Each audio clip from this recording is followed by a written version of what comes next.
Tunisia's government spokesperson says the conclusion of an agreement with the IMF is essential to launch a program of structural and deep reforms for its battered economy.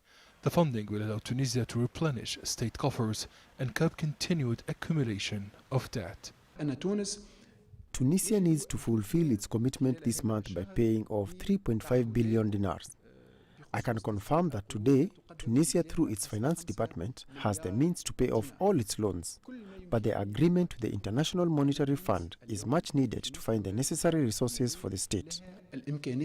The government has firmly stated that it is not considering a debt restructuring and has said Tunisia has never engaged in a Paris Club treatment. However, economists maintain that the country cannot fulfill its loan obligations without an official debt restructuring request. In this situation, it's currently difficult for Tunisia to pay off its foreign debt. It does not mean that Tunisia will not find a way to do it because this country has always honored its loan payment commitments. It's almost certain that the government will make an official request for a rescheduling of its foreign debt.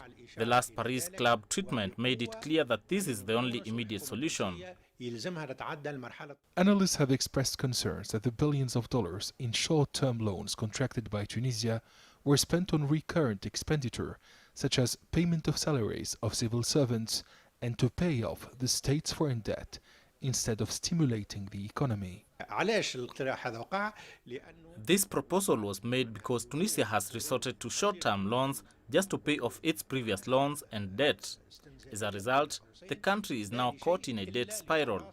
It keeps getting new and rapid loans with very high interest rates to pay off its former debt. According to the finance department, 34% of Tunisia's debt is in US dollars. As the Tunisian dinar continues to slide against the US currency, authorities say the country's debt is set to rise this year, and the management of foreign debt and liquidity risks could be very challenging for Najla Boudin government.